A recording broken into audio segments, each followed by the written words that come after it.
Well, good morning and welcome to this gorgeous, gorgeous, gorgeous place.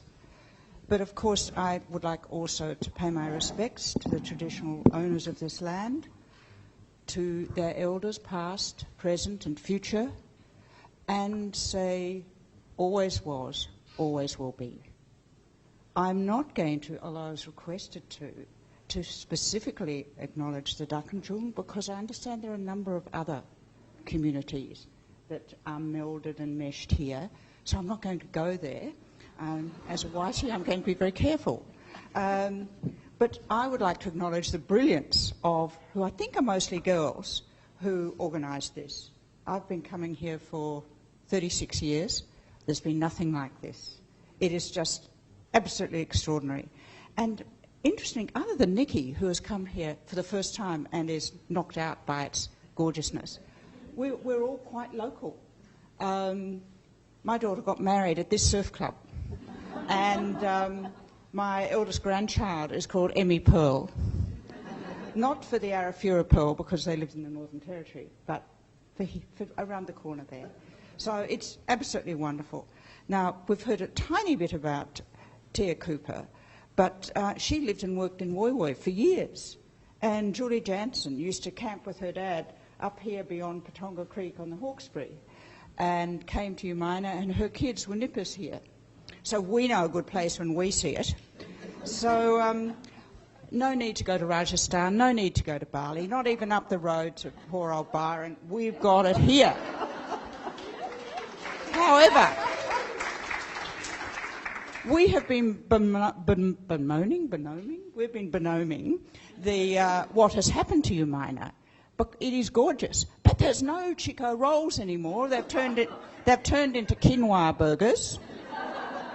And down at Patonga last night, you can no longer drink outside the general store a Patonga stubby. It's all gone flash. I suppose it's a good thing, but it is the most divine place. Now, these wonderful women have written fabulous books. I've read them, and crudely, they are very good reads, which is, after all, what a writer wants. They're just terrific. But I'm going to ask them first to talk a bit about their books. We don't have a lot of time, so I'm going to ask them to each talk about their books, hopefully have a spirited discussion between themselves. We've had a very spirited discussion in the back room, and then, of course, ask for questions from you. So first, I'd like to go to Tia, if I may. Is that working? Yes or no? Yes. I've written, I can't remember, quite a few historical fiction books. What I like to do is to have fictional characters but insert them into factual stuff that was going on at the time. And this one, which is my most recent one, it came out in November. Yes, last year, and there's another one coming out this November. It's called The Cartographer's Secret. And it tells the story of a girl who lives in the shadow of her father's obsession with Ludwig Leichhardt. And the ramifications of that is probably the easiest way to go through it. I actually live in Wollombi now, and I set my books in the Hunter. And I like to do that because I can sort of walk the paths that my characters walk. But I got very excited when I decided where I wanted to set the next book. And I was interested in all these people that disappear in Australia. You know, all sorts of people disappear. So obviously I ended up reading about Leichhardt. And then I discovered that he'd actually stood on what the Europeans call Yellow Rock, which is the place that I decided I wanted to set the book. And so the book happened along those lines. It references one particular story about the Leichhardt relics, so it's pretty much after he'd got lost. And so Evie decides, when she sees an advertisement in the Bulletin magazine for £100 reward. This was in 1880, so this has been going on like Art disappeared in the middle of the 40s. She decides that she, because of her father's obsession, she has inside knowledge and she goes off to try and solve this problem. And then picks up the fact, and then it disappears into fiction because the Leichhardt relics, in actual fact, have never been found, but I've posed an alternative ending to it. And that's the Cartographer's secret. And it's... I think I'm on, yes. What will come out during our conversation is how important it is that we have historical fiction about women, because, of course, there's no real history at all. We didn't exist. And even more, Indigenous women didn't exist. So let's go to our Indigenous guest now, Judy Janson. Hi, is that... You can hear me? Okay. First of all, I'd like to say, welcome to the land of the Guringai, the Awakabol, and the Darkinjin people. And I don't know how you Guringai got so screwed. I've got no idea. But anyway, I have a personal attachment to Guringai history because it was Chief Bungaree who was the great-grandfather of my great-aunt. So through marriage, so I have a strong connection to Guringai people, and especially because they were taken by Governor Lachlan Macquarie to be the Aboriginal tribe of Sydney when everyone else had died out of smallpox back in 1817. So anyway, I digress. Mind you, these stories are connected to my book, Benevolence. I was first inspired to write Benevolence when I was working for Professor Peter Reid on the history of Aboriginal Sydney, which is a massive website which you can get for nothing just by a click of a mouse, which tells all sorts of stories. And we also interviewed people from Migaleta down here in New Minor who are also on that website. It's a huge website, it's all free, and click on it any time before it disappears. And when I was doing that research for that amazing website and interviewing Aboriginal elders all up and down the Hawkesbury River and all over Sydney, spent a year in Redfern, that was interesting, good God, extraordinary people there. And I was able to uncover stories from elders that I didn't know anything about the Hawkesbury, really, even though I went to the Hawkesbury all the time with my dad and went camping there, and we used to camp in a cave up in Flint and Steel. And Flint and Steel's got a cave. Anyone who ever goes bushwalking at Flint and Steel, just across the water there. And we'd sleep in there at night. You'd make the beds out of piles of bracken fern and put greatcoats on them for us to sleep. My husband sort of says, "You've got to be joking. That wasn't your childhood." But yes, it was. And we'd go fishing. So I was determined to write a story with a woman at the centre of a historical novel, and it was based on the story of my three times great-grandmother, Mary Ann Thomas. And there was very little information about Mary Ann Thomas, other than because she had no birth certificate, or we knew that at some stage she did get married to a convict, and she'd had several children before she married him, and those children were taken away by the Benevolence Society. And then she had one child left who then died of typhoid on South Creek. So I knew various details about the story. And because I'd been working on this huge website, I thought there's going to be someone in London, somewhere like that, who'll be looking at Australian Aboriginal history around Sydney, and they'll click on this website and they'll go, "Wow, what fantastic stories from the Hawkesbury River. I think I'll write a novel." And I thought, no, I've got to get in first, and I'll write that novel. So the novel was Benevolence. And the title Benevolence is an ironic title on the fact that some of the great-grandchildren were taken away by the Benevolence Society. Mind you, I never got to that point in this novel. I got so caught up with the very, very stories of the original ancestor of Mary Ann Thomas that I never quite got. I had to write another one in order to deal with the Benevolence Society, which I haven't quite got to yet. But I love putting women centre stage, always have in my theatre. Every single play I've written has had a woman centre stage, and those male characters do try to grab the centre stage away from those characters. They become so sort of seductive that they try to, especially the bad characters, kind of, the evil Reverend Masters in this story here is particularly ghastly, and I always see him played by someone like Jeremy Sims in the feature film, but anyway, so yeah, that's my novel, Benevolence. Thank you.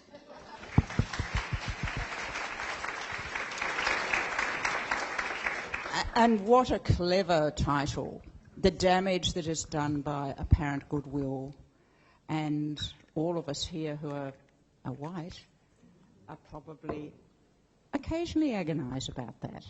Anyway, Nikki is last because she says she can talk under wet concrete. But I have found they all can, and they're fantastic. So we'll have Nikki now, and then we'll let them talk amongst themselves, and I'll be a bit bossy and ask questions because I think I can remember how I used to. Oh, thank you, Jane. First of all, I just wanted to say thank you to the amazing, yes, I think it is mostly women from the Words on the Waves Festival. This is your first one, I understand. I just hope this happens for years and years and decades in the future. It's a wonderful thing. Oh, my goodness. I've done literary festivals all over the world for years, decades now. I have never been to one with a more beautiful setting. So I will say this is the most beautiful literary festival in the world. So what a joy to be here. The Ripping Tree. I've never written a book like this before. It took me 10 years to do it. Basically, it's a psychological thriller. I was living in London for 15 years, that was a decade ago, feeling terribly homesick, just wanted the light, this beautiful Australian light in my bones again. I tripped into my agent's his office in Covent Garden, and I just said, I'm so homesick, I want to go home. And he said, oh, well, just piss off, Gemmell, that's what he calls me, Gemmell. Go and write your Australian book. And I did, basically, because my novels before this and some of my non-fiction had been set very much in the UK. I wanted to write about home again. This is a love letter to Australia. But I also wanted to pick at the scab of white settlement in Australia, and perhaps it's a gaping wound. I wanted to write about untold stories that we don't know about enough, and we should. So basically this is a psychological thriller. It's got elements of The Turn of the Screw, The Secret River, the film Get Out, if anyone's seen that. It's basically a stranger in a strange land, a young woman, Poss, my protagonist. I was sparky, stubborn, clumsy, outspoken, a woman with a voice. And we know what society wants to do with a woman with a voice. They want to silence them. She arrives... She's shipwrecked, which was loosely based on the Dunbar shipwreck in Sydney, where there was one survivor. And she arrives, but it's kind of set anywhere in Australia. She arrives at this illustrious mansion. And I was thinking, I want an iconic house at the centre of this, like a Wuthering Heights, a Manderley, a Northanger Abbey. And I was also thinking of Viola in Twelfth Night, you know, this young woman, stranger in a strange land, arrives at an island she knows nothing about, has a chance to reinvent herself, dresses in male clothes. This is what my protagonist Tom does too. I grew up with stories of Sibylla in my brilliant career. Juju, if anyone remembers her from Seven Little Australians, oh my God, Juju. So these wonderful, outspoken young women, this informs my protagonist too.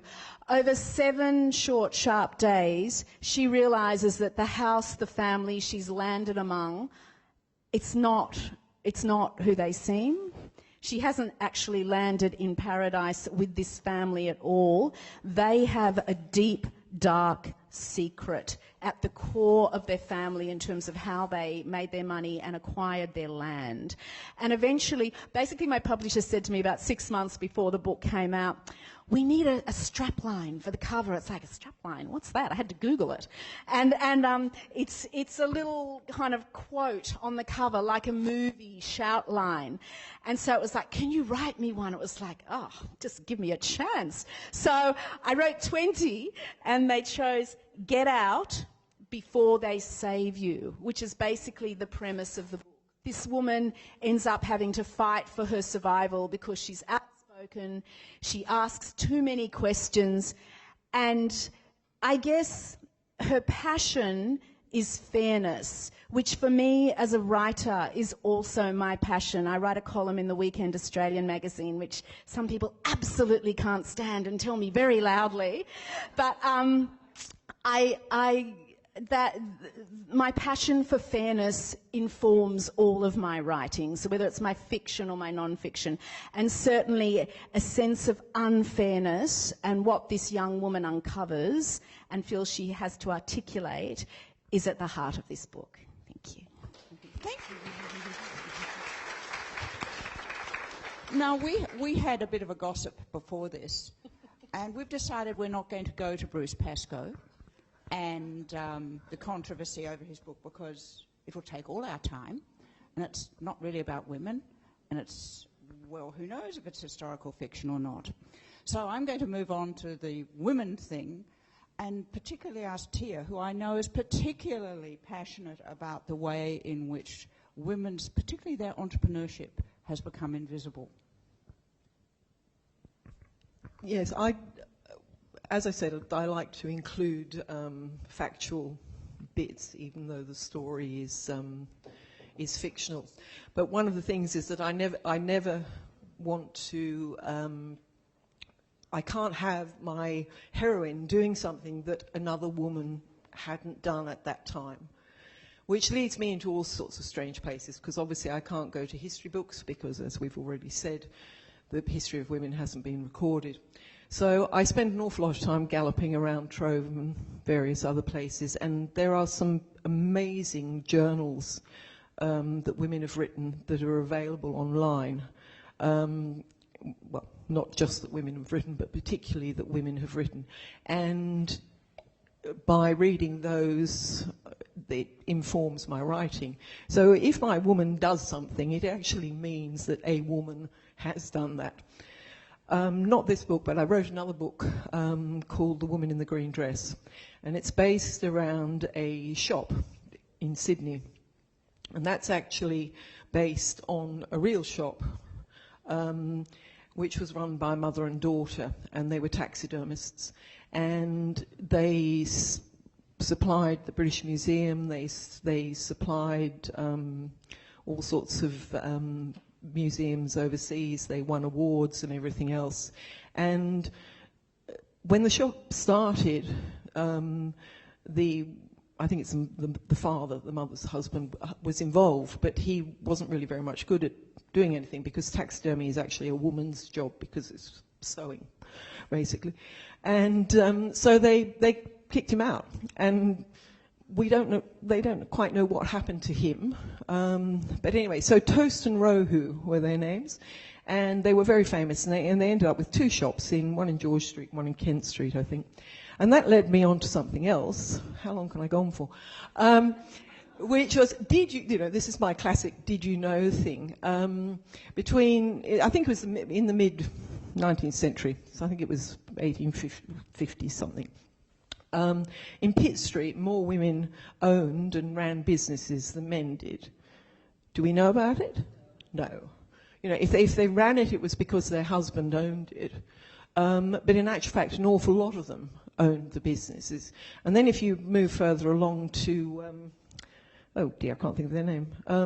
Razor gangs. What are the names of the two nasty women that Tilly Devine and Kate, whatever her name was. The only reason that they were so successful was that at that time only women could own boarding houses in Sydney. Men weren't allowed to, because they might turn them into brothels. Yes, yeah, and so they were able to establish their empires, for want of a better word. So I go around collecting useless bits of information like that, which I love. And, the history is there. It's just not recorded, or not recorded traditionally, I think is probably the best way of putting it. So it's well worth having a look at.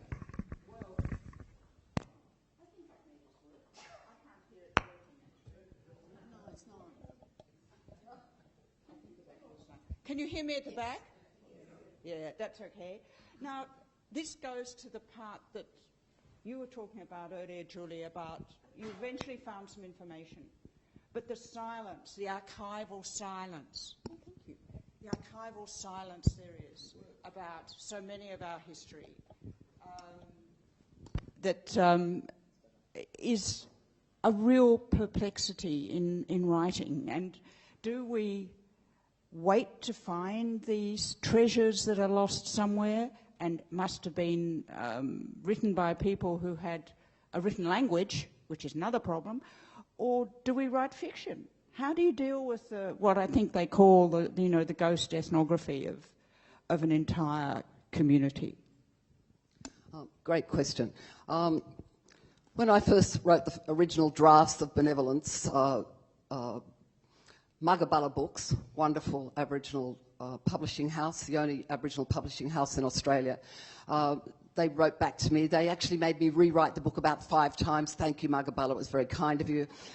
And they said, Julie, she seems to be a victim. And I thought, oh, heavens above, no, I don't want her to be a victim. I'd read too many Aboriginal authored books where, it was the victim thing, poor me, and I couldn't stand the thought of that. My characters in my plays were Aboriginal women and they were not victims. So trying to find this story, as Jane has indicated, is an extremely difficult thing. And someone once said, the great writer Alex Miller, he said, every single novel is a type of memoir. And hearing him say that, I thought, now, there's an idea of how I look into this. Is how if I was there in this particular time, Mary born in about 1810, my story ends in about 1840, how would I have dealt with the situation? And that helped me greatly to work out the strength that my ancestor would have had. Really my imagined ancestor, because I knew so little about her. And I made wrong assumptions about my ancestor, thinking that she'd been at the native school in Parramatta, wrote a whole kind of, couple of chapters about her at the native school and really enjoyed it, till I went to a conference with other Aboriginal descendants of those particular families to find that wasn't my great-great-grandmother at all. So, but hey, why throw away a really good story? So I held on to it. But, and the notion that you're actually writing about yourself in many ways, and I'm quite a resilient person who's done a lot of kind of, well, I think mostly adventurous things in my life, most probably much to my mother's horror. And so that was the way I was able to find the strength and resilience in her. But I want to say one quick anecdote about my dear mum, who lives near here and should have been here today, but she's 92 and she's too frail. She took me to her View Club in Ettalong some years ago, in about 10 years ago, and introduced me as, here's my daughter Julie. She went to work with the Aborigines. Now, Mum never admitted she'd married an Aboriginal man. As she said, if I'd known he was Aboriginal, I would never have married him. So thanks for that, Mum. Makes me feel a bit strange when I look in the mirror, but anyway. And and she introduced me to these ladies in the room, and most of them were about in their 80s or 90s. A lot were on walking frames. Half of them were asleep, but nevertheless. But they were there. We all know how that feels. And she stood up and she said, now, she's written this book called The Crocodile Hotel, set in a remote Aboriginal cattle station in the 1970s. And there's a lot of sex in that book, and none of it's true. She was a very respectable married woman at the time, and then she got off the stage. Anyway, I introduced the book and I talked about it for about 5 minutes, and I had a pile of the books, self-published, couldn't get this book published.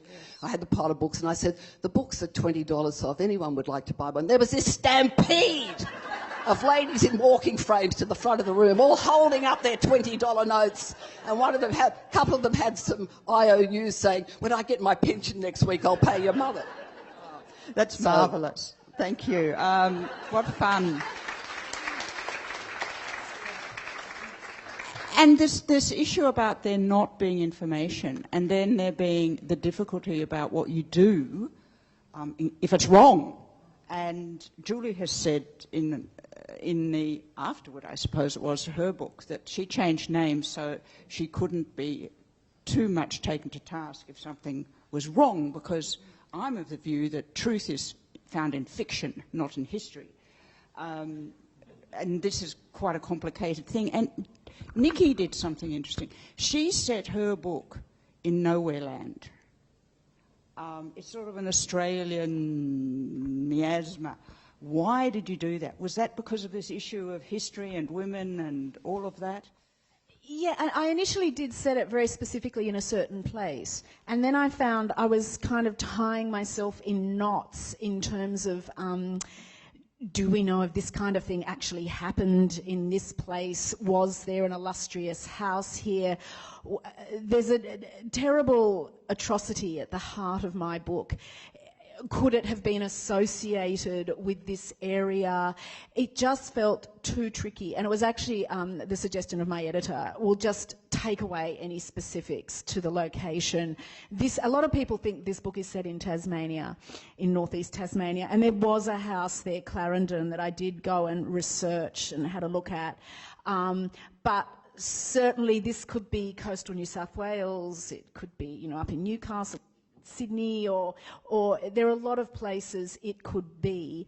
And I had a sensitivity reading by the wonderful Indigenous Professor John Maynard up at Newcastle University, and we went back and forth over a year, and it was such a rich experience, and I feel so grateful to him. He actually named the Indigenous characters in my book. He said, "Why don't you call them this?" It was like fabulous. Things like I unwittingly had put a scene in where a young boy handles a bull roarer. He said that would not have happened. And it was like I was learning so much. So I felt like for a while there we were just working in tandem on the editorial process of this book. Years ago I had written a book called Cleave, set in a Central Australian, largely in a Central Australian Indigenous community. I never had anything that, the gift of anything like that as I wrote that book. One thing I would never do, Julie, is write from the perspective or in the voice of an Indigenous person. I feel like, that is not my right. I do not want to tread on anyone's toes. No Elizabeth Durack for you. No, exactly. She's a woman who painted as Bear Up, an Indigenous painter. Mind you, she painted bloody well. So yes, I felt like I could be more honest about our history if I didn't specifically locate it somewhere, and that was something that Professor Maynard agreed with as well, to do it in that way. Yeah. It's funny how people getting older all do the same things. It turns out that I'm actually a student in Maynard's department at the moment, so I thought, oh, this is so synergistic. But I was a bit distressed that the mothers in, especially your book, got such a bad rap. I mean, we all know mothers can't win. And we've probably all got daughters who we're terrified of. I'm certainly terrified of mine. She's 6 foot tall and a PhD. But why did they cleave to their fathers? Because their women's, the mother's history was untold? Why? You gave me a very good answer when I asked you on the phone. You virtually accused me of being sexist. Is this working? Yes. You didn't ask the question quite the same way, actually. You said to me, why had I got such an evil woman? I think Miriam is a real bitch. I like evil women. And I mean, we are... Well, no. I'm thinking, we might be telling women's stories through fiction, but that doesn't mean that they've all got to be wearing a halo and perfect. That would almost be as bad as being sexist, really, wouldn't it? Some women are going to be awful. Lady Macbeth would turn in her grave, And I do I enjoy writing. To go back to Nikki's comment about point of view, I am far happier writing from a woman's point of view, but I can't have a book populated with glorious saints. I mean, it's just not going to work. There's going to be no conflict apart from anything else. And yes, well, I've known some pretty evil women in my life, and there's a little bit of everybody probably a little bit of yourself as well in every character that you write. So I think my daughter would probably agree there's probably a bit of me in Miriam. That's my answer to that. Okay, and Julie, you write about Mary, who is very divided and spent a lot of time trying to find her lost daughter, whom I suppose we could suggest she lost through her own lack of wisdom. What do you think about Mary as a... Well, because it's a historical novel, the consequence of colonialism in Australia, as we all know, is catastrophic for Aboriginal communities and is ongoing. And so, as the more I researched the background of that particular period in the Hawkesbury area, I realised that after the initial loss of land, Aboriginal people, a lot of the men were killed, or died fighting battles, or were killed in incursions on farms, and leaving behind a lot of women. And those women tried to survive as best they could, and one of the ways of surviving was to go and work for a white farmer. And along the Hawkesbury River were a number of what they called estates in the day, just very large farms of land that had been taken from Aboriginal people. And the way to survive was to work for those particular farmers. And she survived, and I know this from the historical records of finding about my 3 times great-grandmother, is that she was a servant. She was a servant in all those houses. And this went on for many generations of servant women, and I'm descended from those generations of Aboriginal servant women. And the word servant, it's such a powerful word. And it's when I'm with some of my posher friends over in Palm Beach or something, they say, "Julie, for God's sake, stop cleaning up. Everyone will know you're working class if you keep cleaning up." So apparently it really shows if you start getting out the Wet-X and mopping. So just warning, girls, just be very careful of that Wet-X when other people are around. But yes, I don't even know what the question was now. I've lost my point. It really doesn't matter. You're all so informed and entertaining. I don't care if you don't answer the question. Nikki, the setting of your book, and I understand the good idea of putting it nowhere, but do you think it takes the guts out of it? Because when you think of the Kate Grenville books about the Hawkesbury, and I've never liked the Hawkesbury. I've been sort of gone for the walk up over to Patonga probably 20 times a year for 30 years. And I think it's sinister, and I've always hated it. And then I read the books and said, oh, now I know why it's sinister. But I remember so clearly the line when the television thing came out on it, "My land now." And it's used in our family often about something, my toy now, my land now. And it just seems to say everything. And I wondered if the necessity for not placing it, perhaps given because we're not of that country, took some of the guts out of the fact that it's the my land now that is at the base of this colonial horror we've all been part of.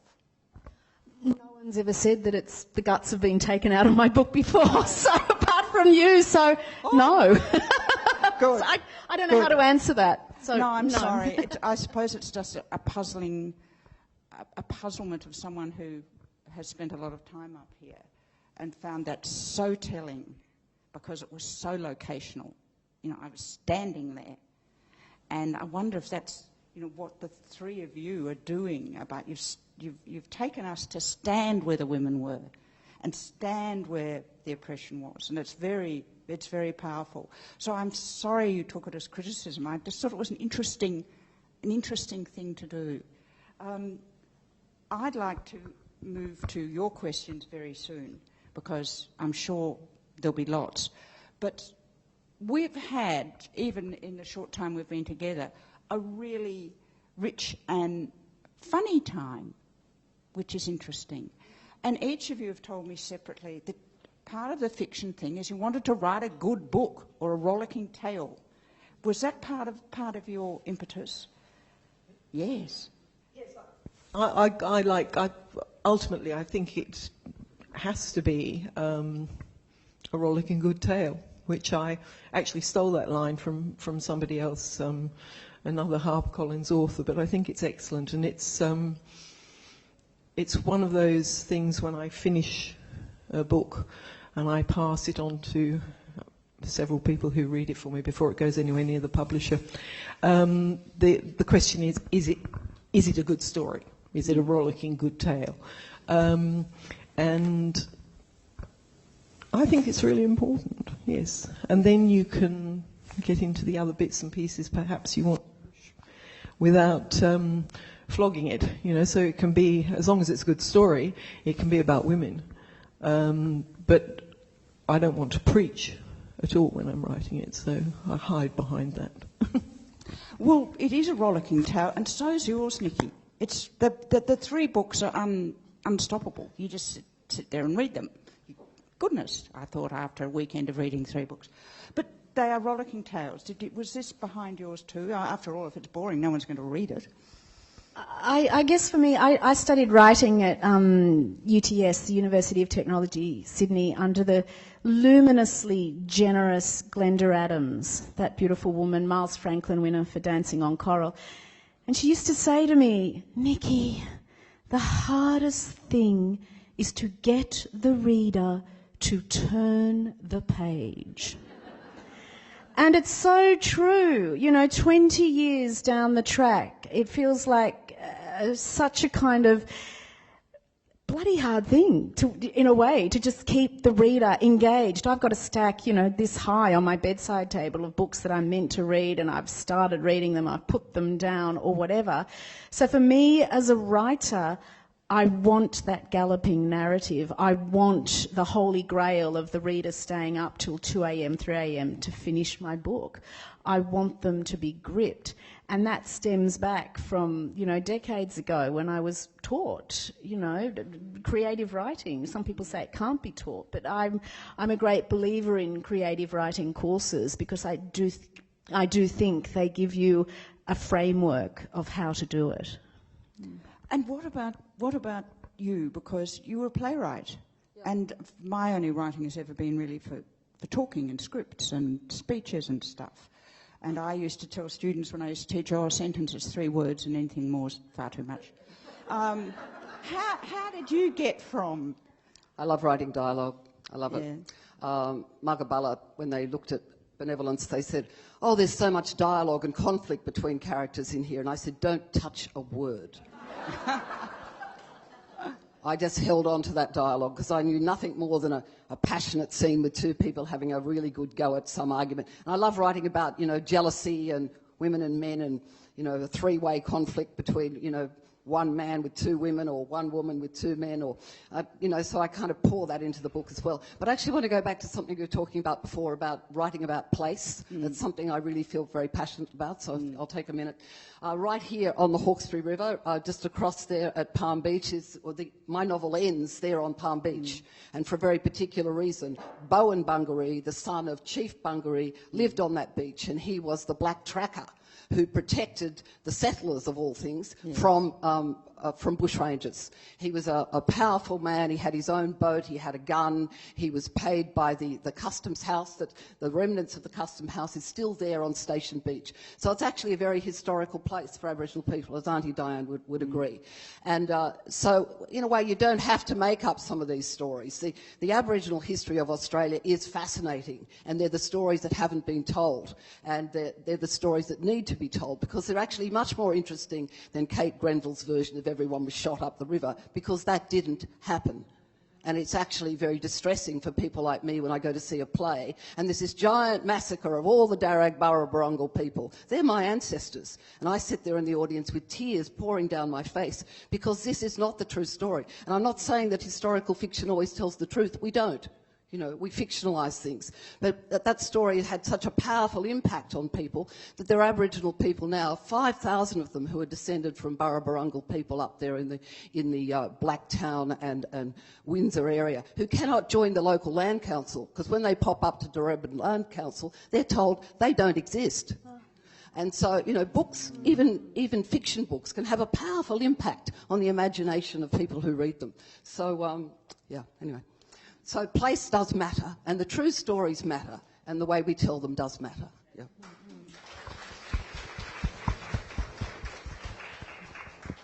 Now, I'm supposing there'll be questions, but if there aren't, of course, I'll get into it, because I haven't gone anywhere near the really nasty questions I want to ask.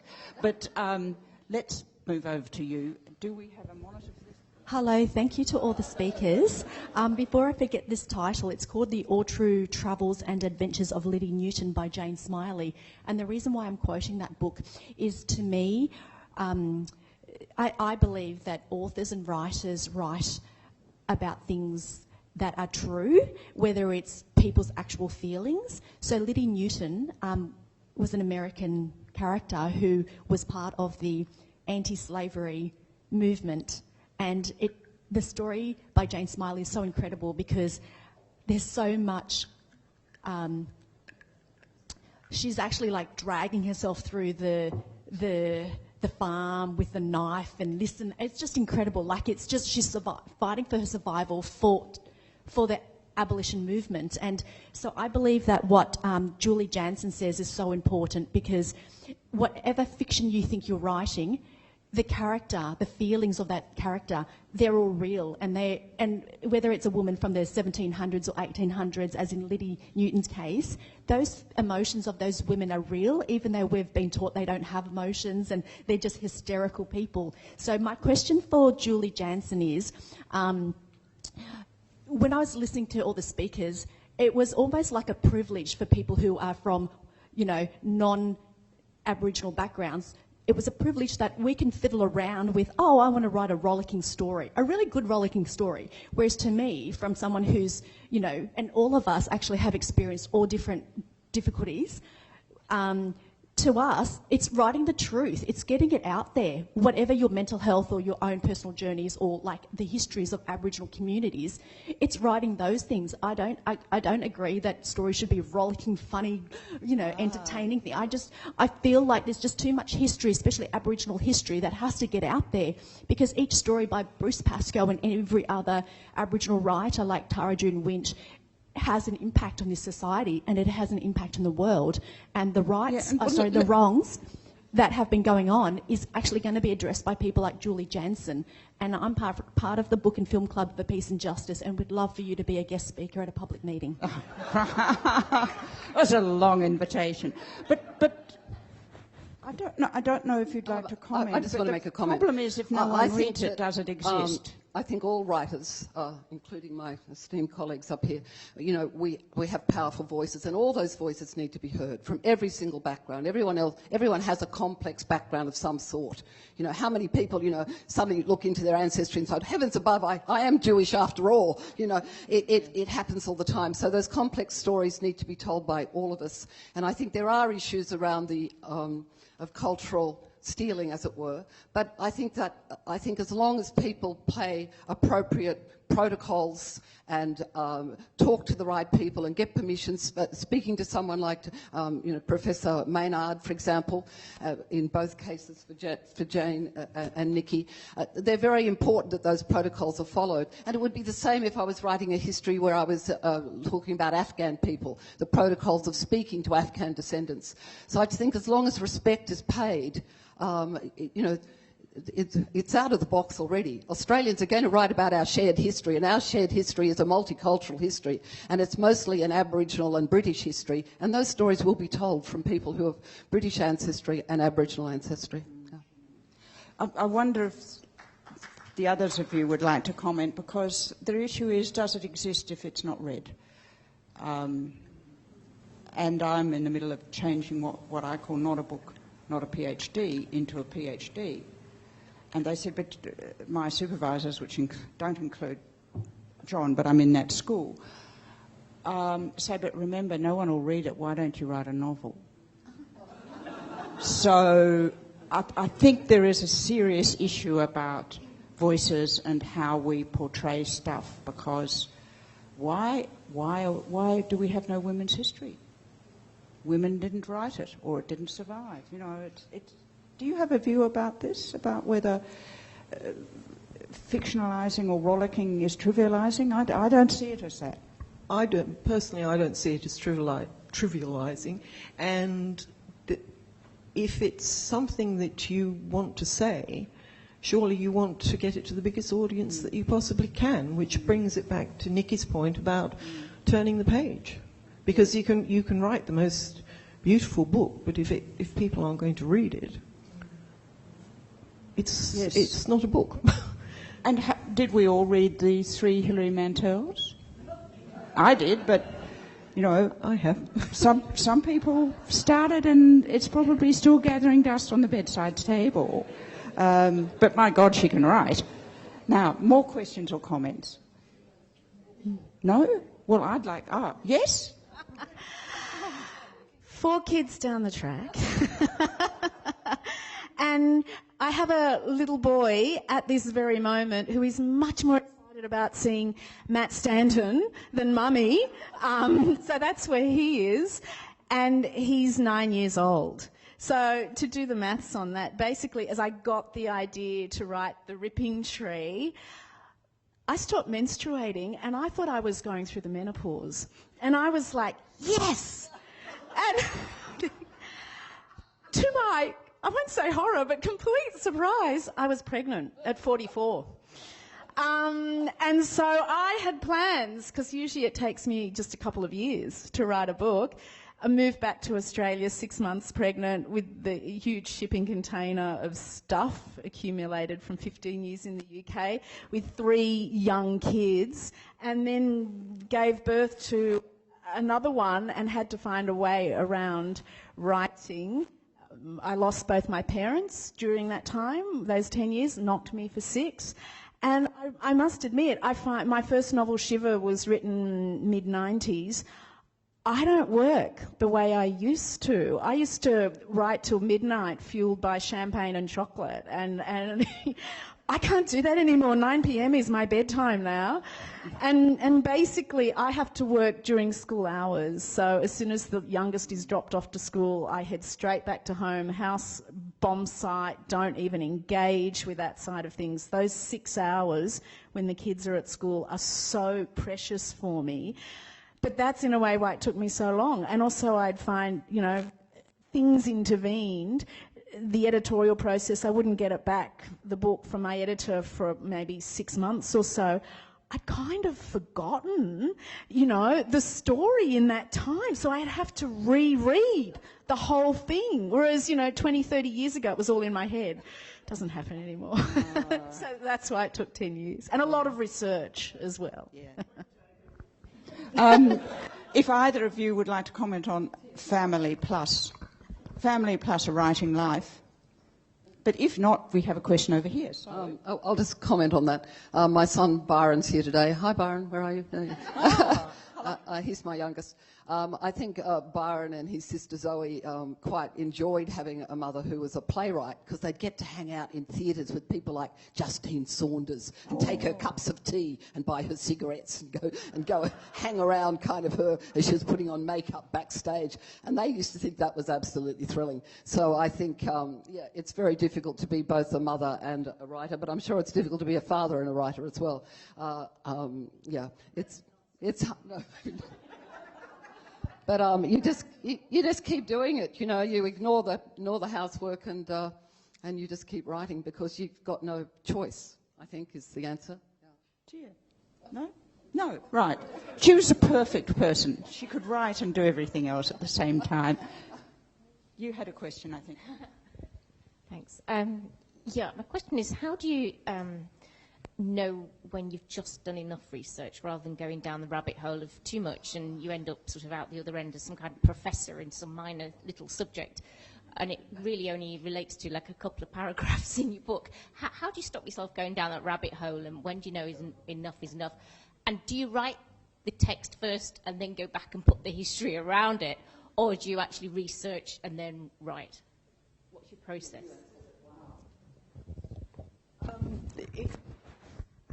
It's really difficult. And the rabbit hole is a lot of fun, in actual fact. I discovered that a lot of people say to me, are your books, in a sequence, a series? And no, they're not. But after talking to a few people about that, I realized that there is actually a train of research that goes through my books. So I was talking about the mother and daughter who ran the taxidermist. I can't even remember whether it was the next book, but there was an exhibition of their work in Maitland, and the following book is set in Maitland, and therefore that exhibition is actually the catalyst for the story beginning, and there's lots and lots of examples of that. So you may fall down the rabbit hole, but I don't think everything disappears. For me, it's a lot easier too, because I set my books in the Hunter. So it's getting easier in that I can take an educated guess on whether they would have got a steamship from Morpeth because I've researched it for another book. If I was setting the book in a different place and a different period, it would be far harder. But I like it.